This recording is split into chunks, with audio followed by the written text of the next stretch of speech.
السلام علیکم، میں ہوں کاشف اور آپ دیکھ رہے ہیں دا ڈیلی فارمنگ، جہاں ہم بدلیں گے روایتی زراعت کو جدید ٹیکنالوجی کے ساتھ۔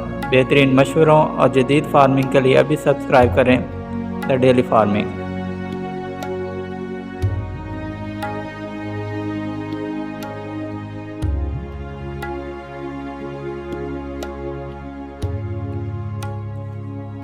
پاکستان ایک زرعی ملک ہے، لیکن بدلتے ہوئے وقت اور پانی کی کمی نے ہمیں ایک نئے موڑ پر لا کھڑا کیا ہے۔ اب وقت ہے کہ ہم اپنے روایتی طریقوں کو چھوڑ کر جدید فارمنگ کو اپنائیں تاکہ کم لاگت میں زیادہ سے زیادہ منافع حاصل کیا جا سکے۔ جدید کاشتکاری صرف بڑی مشینوں کا نام نہیں بلکہ ایک مکمل نظام ہے۔ اس کے چند اہم حصے یہ ہیں: ڈرون ٹیکنالوجی، فصلوں کی نگرانی اور کیڑے مار ادویات کے درست اسپرے کے لیے ڈرون کا استعمال کریں۔ ڈرپ ایریگیشن، پانی کی 50% سے زائد بچت اور پودوں کی جڑوں تک براہ راست پانی کی فراہمی۔ لیزر لینڈ لیولنگ، زمین کو ہموار کر کے پانی کو زیادہ بہتر بنایا جا سکتا ہے۔ سولر سسٹم، ڈیزل اور بجلی کے بھاری اخراجات سے چھٹکارا پانے کے لیے سولر ٹیوب ویل کا استعمال کریں۔ 2026 کے اس جدید دور میں کسان اب اپنے فون سے اپنی فصل کی صحت جان سکتے ہیں۔ اسمارٹ فارمنگ کے ذریعے مٹی کے تجزیے، سوائل ٹیسٹنگ سے یہ معلومات حاصل کی جا سکتی ہیں کہ زمین کو کس کھاد کی ضرورت ہے، جس سے فضول خرچی کا خاتمہ ہوتا ہے۔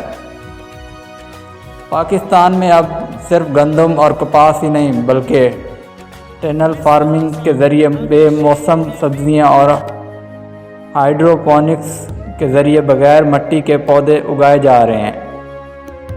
یہ ٹیکنالوجی شہروں میں ورٹیکل فارمنگ کی شکل میں مقبول ہو رہی ہے۔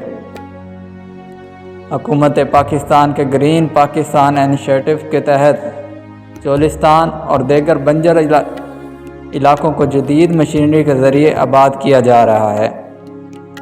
اس سے نہ صرف ملک کو خوراک میں خود کفیل ہو رہا ہے بلکہ برآمدات میں بھی اضافہ ہو رہا ہے۔ جدید کاشتکاری اپنائیں، اپنی زمین کی حفاظت کریں اور آنے والی نسلوں کے لیے ایک خوشحال پاکستان چھوڑ کر جائیں، کیونکہ جب کسان خوشحال ہوگا تو پاکستان خوشحال ہوگا۔ جدید زراعت، روشن مستقبل۔ پاکستان دنیا کے ان ممالک میں شامل ہے جہاں پانی کی کمی ایک بڑا مسئلہ ہے۔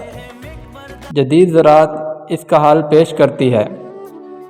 ڈرپ ایریگیشن، اس میں پائپوں کے ذریعے پانی قطرہ قطرہ پودوں کی جڑ میں دیا جاتا ہے۔ اس سے پانی ضائع نہیں ہوتا اور کھاد بھی پانی کے ساتھ ہی دی جا سکتی ہے، جسے فرٹیگیشن کہتے ہیں۔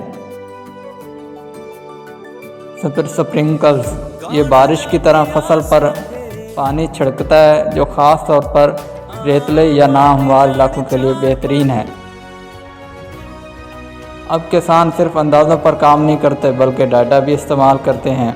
سینسر، مٹی میں لگے سینسر بتاتے ہیں کہ زمین کو کتنے پانی کی یا کس غذائی نائٹروجن، فاسفورس وغیرہ کی ضرورت ہے۔ سیٹلائٹ امیجری، سیٹلائٹ کے ذریعے پوری فصل کا نقشہ دیکھا جا سکتا ہے کہ کہاں فصل کمزور ہے اور کہاں کیڑے کا حملہ ہوا ہے۔ ٹنل فارمنگ، پلاسٹک کی شیٹس کے نیچے سبزیاں جیسے کھیرا، ٹماٹر، شملہ مرچ اگائی جاتی ہیں۔ اس سے درجہ حرارت قابو میں رہتا ہے اور فصل بیرونی موسم اور کیڑوں سے محفوظ رہتی ہے۔ یہ تھی ہماری آج کی ویڈیو۔ میں امید کرتا ہوں کہ آپ کو اچھی لگی ہوگی، تو ملتے ہیں نیکسٹ ویڈیو میں۔ تب تک چلیے مجھے دیجیے اجازت۔ اللہ حافظ۔